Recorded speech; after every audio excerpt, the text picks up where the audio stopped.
tragic love affair. Death by health just 4 years ago. We're speechless. This place has come alive before we've even stepped on property. Since we've been here, we can feel the energy. Forepaughs Mansion, St. Paul, Minnesota. The Joseph Forepaugh Mansion is a 3-story palace-like Victorian and Italian-themed mansion that was built at a cost of $10,000 to showcase Joseph Forepaugh's personal wealth. Its 8,500 square feet of interior floor plans have both the historical beauty of its original 1870 structure and the added features and renovations that make it a great place to establish a commercial venture. In 1870, the Joseph Forepaugh Mansion was built. Now, Joseph was a man who worked very hard. He was extremely wealthy. He had a beautiful wife and 2 daughters. While living in the home, he had an affair with the mistress, Molly. Molly was a servant for the Forepaughs, and Joseph and Molly struck up an affair. Mary, Joseph's wife, caught them and asked him to end it.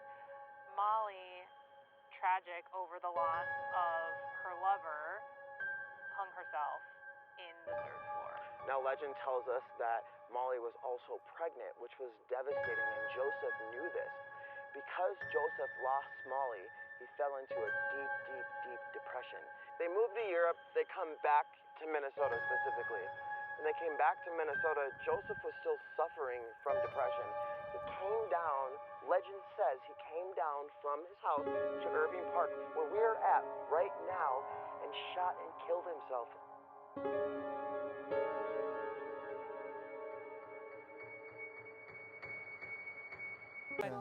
Hi. Okay. We're gonna just ask that you not come by here. We're doing a filming for a television show. But I can tell you some stuff. hey, let's do this quick. Garrett, let's get a quick on-site interview, really quick. Okay. What's your name? Do you care to be on camera? I don't care. Okay. You film me getting consent from her. What's your name? Amy. Amy, what's your last name? White. Amy White is consenting us to film her and record us. Amy just stopped us, okay? Kelsey, get in here. This is wild. This is actually We're wild. literally getting ready to go in and We're- do our first meeting of the house, and Amy stops us. Yes. She's just like, I love this house. She's like, I've got some stories. Tell us a story, Amy. So you heard about Molly, right? Molly, yeah. yeah. She likes to hang out on 3rd floor. Okay. She's a very nice spirit, but you have to ask her to take pictures, otherwise she will get mad. Because me and my friends were parked right over there one time taking pictures, Sure. and the door slammed on my friend's foot. Molly's No way. very temperamental. Okay. Very. Okay. You will see her, she'll move stuff, and Mr. Forepaugh likes to come around too. Okay. Wow. So Oh you, my God. You have experience with both of them. Yes, I have. Amy, yes, so that's you're why. telling us, you're telling us Yes. the ghost of Molly, you have seen Molly Yes, I have. face to face. Yes, You several believe in times. ghosts? Yes, you I do. believe in spirits? Yes, You've yes, had I do. encounters, ladies Yes, and I gentlemen. have. Yes. This is it. This is real. On spot Like, interview. literally, we haven't even set We're not foot even in the house foot in the yet. building, and this Yes. just happened. Let's do Yes. it. Thank you, Amy. You're welcome. the best. Thank you. Thank you so much. Thank you. All right. Wow. Is that wild? That's fucking wild. I think the number one thing that you guys can do is update the story. Update the story. Update how's Kyle doing? You know, the chef that passed. You know, there's just such a gap, and the information is so all over the place, and most of it's outdated now. So I'm hoping that you guys can update the story, give us new context, see if there's something that we haven't ever learned before that you could. Just give us some good context and some good stories so that we can pass it on and give people some peace, because everybody has an opinion. Right. Everybody has an experience, but now can we weave it all together today? Guys. I swear to come here. So guys, we're gonna go through a little bit of some of the equipment that we're gonna be using today to hopefully communicate with some spirits. We were just doing a spirit box session, testing, and we already got some stuff. So Kelsey's gonna start. Tell us about what are these light up balls? All right, so you guys see these little light up balls here in my hand. Well, this one. These are actual cat toys. They physically have to be touched to be activated. Kelsey, what is this little orange thing? So this orange thing is an EMF reader, and it picks up magnetic frequencies. As you can see, if I put it next to the spirit box, you'll notice it might spike here. Yeah, so as we go throughout the investigation tonight, we might pick up on Some electromagnetic Yep. fields, yep. Perfect. One thing I have here is called a spirit box. So what happens is we'll power it on, and I know we're kind of giving you a little tutorial, but what happens is we will have radio frequencies that are sweeping in reverse. So this is a little bit what it'll sound like. And we'll try to communicate with the spirits that way. And this is the big boy of them all. This is called a paranormal REM pod. Yes, we love it. And pretty much what happens here is we turn it on, we lift up the antenna, and we always want to go to 0. The spirit can come over and we can communicate with them. If you're here, turn the REM pod green.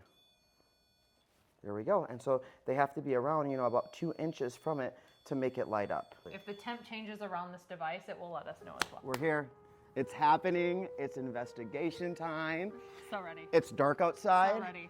John here is gonna be our lock-in guy. So we're gonna walk in and he's gonna lock us in. It's time to go. All right. Oh. Thanks, John. You're a man. Thanks, John. Thanks. Thank you. Oh, wow. I can't believe we're here. Is there a spirit of a little boy down here? Is there a little boy down here with us? You want to play? You did. I saw you in the window. I'm coming. We're not here in the corner. We had, what was crazy is when we were doing the house tour earlier, we naturally kind of grouped up in this spot. Yeah. Which was just crazy. We knew nothing about this area, and even when we were talking to John, we weren't really talking about this area. We just happened to be here.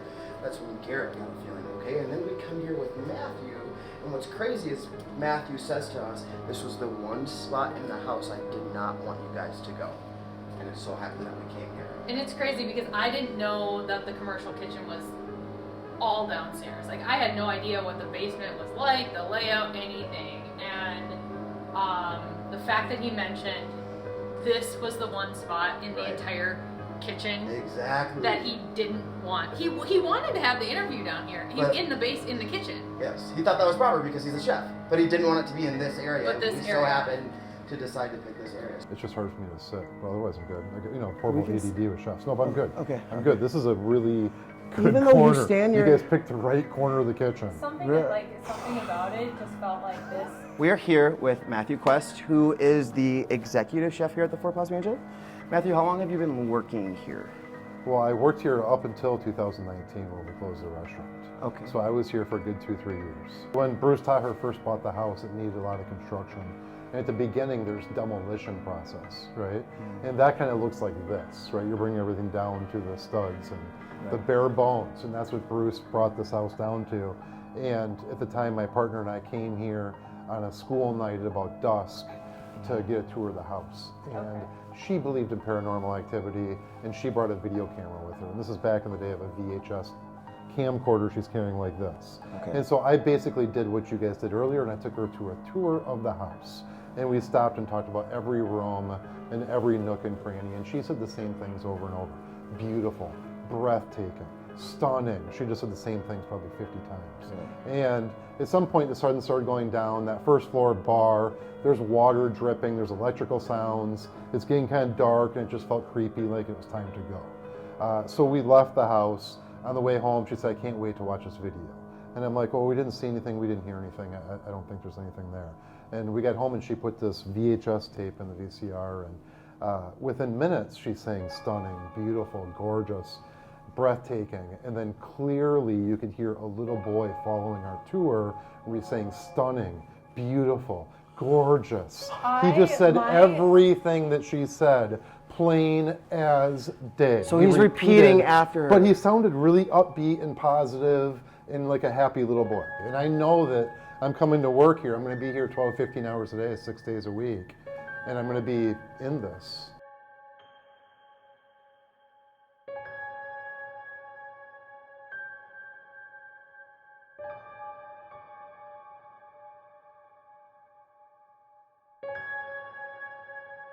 I was just going to say, before we move on, you also mentioned that this corner of the basement has an energy or a feel to it. Absolutely. I mean, we just met a few minutes ago, right? And we have a big kitchen here, and you guys decided to shoot right here.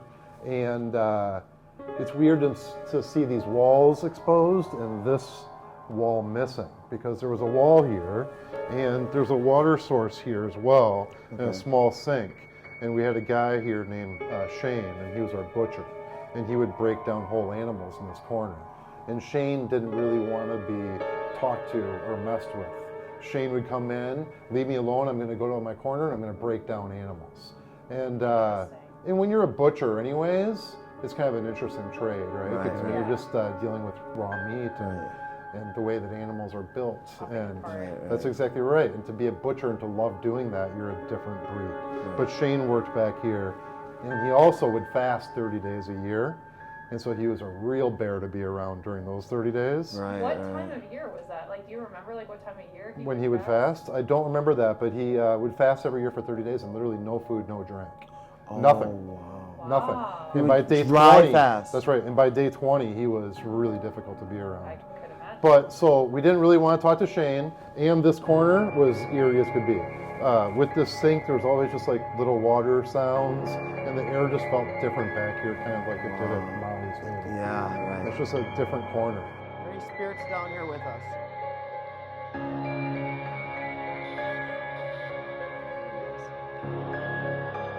Who's down here?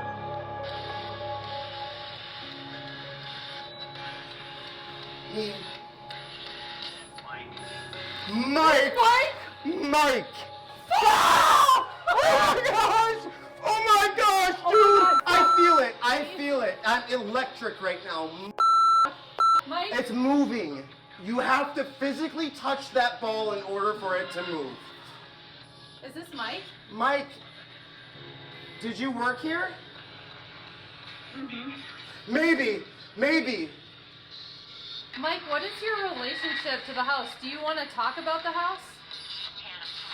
Can't. You heard it. Why can't you? Too sad. It's sad. It's too sad. It tipped over randomly. 3 weeks ago. What is that? What? It's the smoker. Do you know how heavy that is? That's why it's not moving, because if it could tip over, then if you put it up, it could just tip over again. Right now, it's completely stable, so I'm deliberately You leaving came it. in one day and that was like that. I'm just deliberately leaving it alone because A, I don't have an explanation, and because if it's unstable, the last thing you want to do is destabilize it and move it again. Yeah. Create another opportunity for it Yep. to... Have no idea. I'm not making any claims, but it's not cooperating with us right now. Oh my gosh, well, another thing I'm thinking of is... Wait, so you're talking about that thing? Yeah, it's the smoker. That thing fell. Tilted forward, landed on the tilt skillet, and there it sits. My coworker Sean and I left town to go do an event, and I want to say we were in Wisconsin doing a sales presentation. This was right around Valentine's Day, and so Chef Kyle worked here as well at this table, and this was his R&D table. So he literally had all of his notebooks there with the whole menu laid out for Valentine's Day, and he wasn't able to execute his menu and his dishes because I want to say he passed away 48 hours before that. And Sean, it might have been New Year's or Valentine's, it was right around then. Sean Taher and I came 2 days after he passed away, and that night that they reopened and did his menu without him. Wow. And it was probably the most eerie feeling we've ever had being in a space or in a kitchen, because this team just loved each other and nobody said a word. Everybody was just working. If there's a spirit here with us, can you touch that red light? Just happened right when you said that. So we got this name Mike, and we're not sure, we haven't heard any stories of anyone named Mike in at this all. house, but that came through so clearly. We're getting lots of helps. It's crazy. That spirit box session was fire.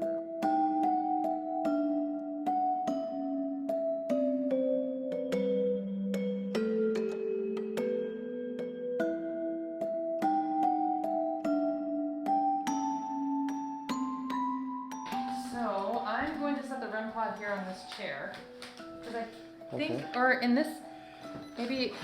Hey, just so you guys know, something over there was extra spooky for me.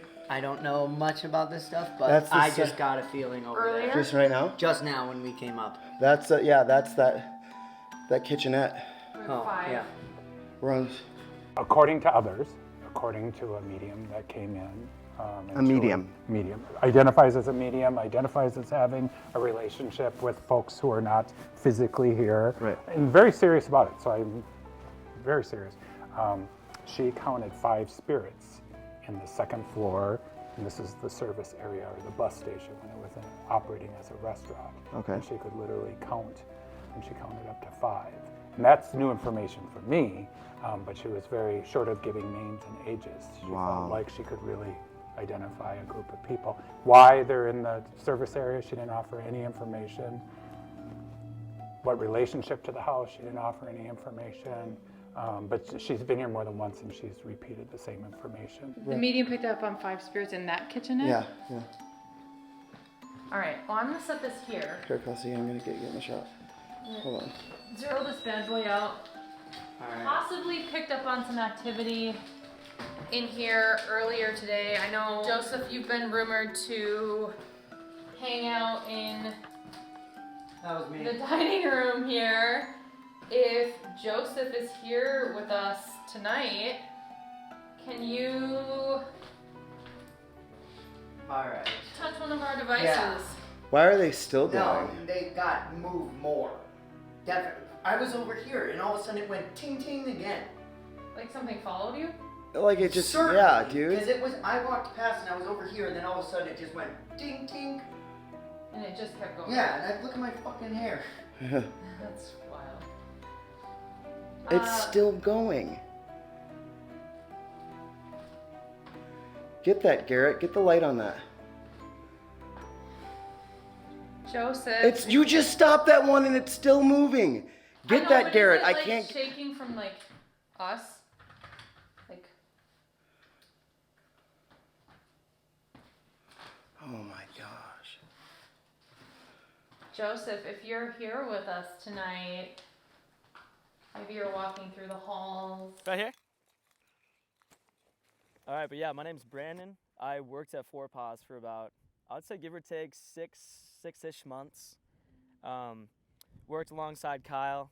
He was like the most well-mannered, just calm individual. Like if shit hit the fan behind the line, he would just jump in and he would lead us like he would lead us like the Navy, man. My first day working at Forepaughs was an absolute trip. So, you know, I got downstairs, I met with everyone I was gonna work with, and I had put my coat. It was winter time, mind you, when I first started here, so it was like maybe mid-January. I, got my coat. I went to the coat closet and I got some stuff out of my coat and went to my car. And I'd come back and I had walked past the coat closet and I saw this man in there. He was wearing like a tan trench coat with like some sort of tan fedora on, and it just reeked like pipe tobacco. Like it's a very prominent smell. Like it's not like a stale cigarette. It is fresh pipe tobacco. And I glance in the room and I look at this gentleman. His back is turned towards me, and I kind of like was gonna say hi to him, but I'm just like, I'll keep walking. And I just made it 2 steps, and I thought to myself, I might as well introduce myself. I'm gonna be working with this dude. So I backtracked my 2 steps that I took forward past that coat closet. I looked back in there. There was nobody in there. It was dead in there. It was insane. And I looked around, I investigated. I was in total disbelief. Like, how the hell could this old man, he had the stature of an old man, ran out of this coat closet, down 100 feet to the hallway to get out of, like, to exit the building. And yeah, I looked around. There's no way. I only walked like 2 steps forward and backtracked and looked in there. It's just dead gone. Should I rock it? Yeah, let's do that. Yeah. So it was Valentine's Day in about like 2018 or so.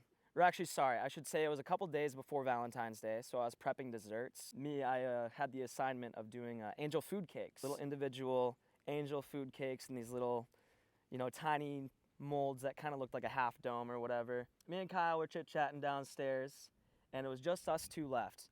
And I'm pretty sure he said he was gonna go upstairs for a little bit, and if you need me, just like come up, whatever. And so I'm just like kind of nervous. I'm like, damn, I'm gonna be in this creepy ass basement all by myself. But I was like, whatever. I put some music on my phone, played some rap music on the loudspeaker, just kind of drown out the eerie silence of being in the basement. And anyways, I was cooking these angel food cakes. They're coming out of a ripping hot oven. They're on a huge sheet tray. The oven's cooking at like 400 degrees. Like it's hot and fast. So I'm pulling out this super hot pan. I set it on the counter next to me. And I go and load up the next sheet tray and I put it in the oven. I hear this whooshing sound. It sounds like metal on metal kind of spinning, kind of like a top. And I look over and that same sheet tray I just pulled out, which is like at 400 degrees Fahrenheit, is spinning like a freaking top on the table. It was spinning like fast, like it was a blur. And there's no way I could have like nudged it to make it spin because it was hot. Like I would have felt that obviously. But yeah, I just kind of put my oven mitt out, terrified. I'm just like, what in God's name is happening? And I stopped it from spinning.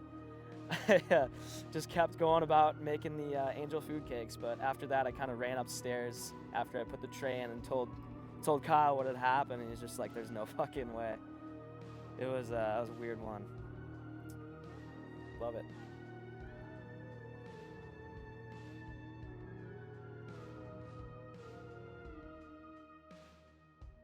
All right, let's go. Let's get a little bit in here, huh? By the door and stuff. We could just leave this sitting here. We'll hear it if it goes out. Okay. Yeah. And then I think we take the stairs up.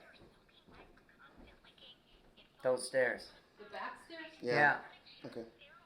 In the dark? Yeah. Dude, okay.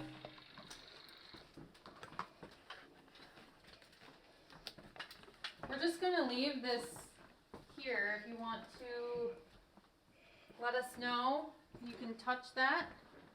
Let us know you're here. Put this out here. Oh, I didn't realize this is the room we're in. Yeah, we're in a room. Yeah, we are. Good job, Kelsey. We're in a room. Well, this is the room where he's experienced the door shutting. Yeah. And apparently opening and unlocking. Right. Oh yeah, Garrett, I like that. You so love if there's that? a I love it. spirit in the room with us here tonight, can you touch one of our devices? There's a little ball here on the ground. We've got one over there with a little red light on it. Make some noise to let us know you're here with us. Ooh, How you feeling, buddy? it's so unsettling.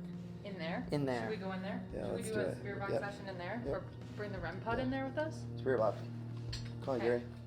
Yeah, maybe just leave the REM pod where it is. Yeah.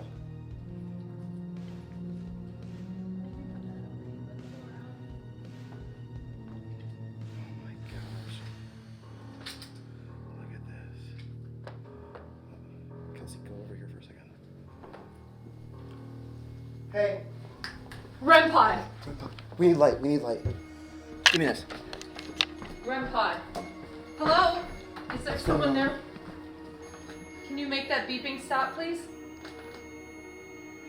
Okay, we hear you. We thank you for communicating with us. If you move your hand around it, you can move different colors. You can make different colors happen. Can you please make that beeping stop?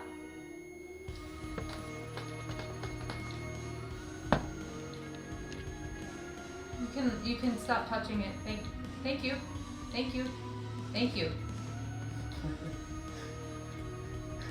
Is this a little boy? Is there a little boy here with us? Could you protect me? Did you guys hear that? It was in different. It was in different. It was in different people's voices. Could you protect me? Protect. What are we protecting you from?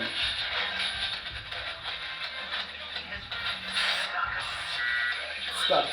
Okay, this is third floor stairwell. So this is the stairwell where we had already experienced some activity tonight with the hanger. More so today. It was actually today, yeah, with the hanger. So rumor has it that Molly took her life either here in this stairwell, Like the where exactly we are right now. or out by the chandelier, and we're here to hopefully connect with Molly and get her story. I'm telling you, dude, It's heavy. It's super heavy. Heavy. The energy in here, it's like shortness of breath, kind of Very shortness of. I feel like literally we just walked 2 small set of stairs, and I'm not that out of shape, but I feel like I just walked up like 20 flights of stairs. I'm very. So Molly, if you are here with us tonight, we appreciate you letting us visit your home, tour your home, spend some time here with you tonight. We would love to communicate with you. If you're with us here, you can make this device go off, the touch us red light here, or any of the other balls. I'm like so hot. You ask questions. When we were down on the second floor, we heard someone tell us to come upstairs. Molly, was that you?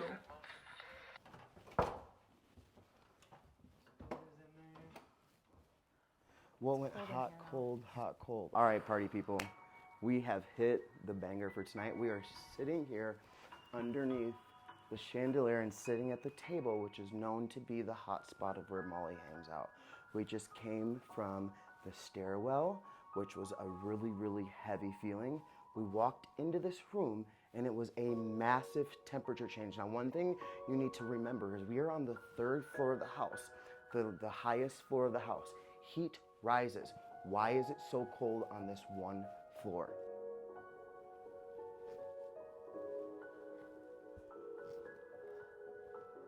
I'm gonna wait till Garrett grabs his other camera.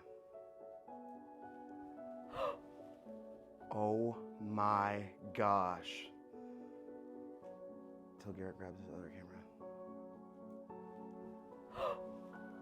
Oh my gosh. You I can feel it. It's ice cold. It's ice cold right here. Right under Feel the that. chandelier. It's ice cold. I'm really, really close to it. Like- I'm not touching it. You have to physically I touch didn't even it bump the table or anything. for it to go off. The next thing we're gonna get into is called the Estus method. And what that means is we're gonna take our spirit box, okay? Kelsey is gonna plug her headphones in there. These are noise canceling headphones. We're then gonna blindfold her. Me and Garrett are both gonna ask the spirit box questions. We can't hear what's coming through the spirit box, only Kelsey can. And she's going to loudly say whatever the spirit box says after we answer questions. This is an incredible experiment and we hope we get some crazy activity. You ready?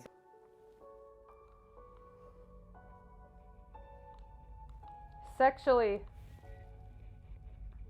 Situation. Sexual situation. Can you tell us anything about what happened here?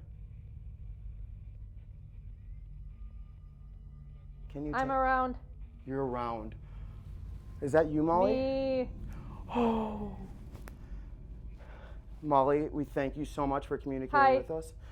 Oh my gosh, dude, I'm freaking out. Are you here with us? Test. Are you test? Is there anything you'd like This to is me. Can you tell us a secret? Evil. Are you saying in the house? I'm not. Can you come through and tell me what is evil? It's so important. What's important? Tell me what's important. Try. Try what? What's important? Greatest. Greatest what? Are you? There's cops. Employees opening up the restaurant heard a distinct tromping on the 3rd floor. The police were called and they What? What? The cops. The cops. The cops. Shut up. When you I were did under, say. when you were I did under the say. cops. What did it say? The cops were here. Are you? There's cops. Or possibly she jumped. No one really uses these stairs. That's a chain attached to something, and you can see it's crazy. We've got Garrett, our camera guy here. We experienced something pretty crazy on the third floor. Third floor.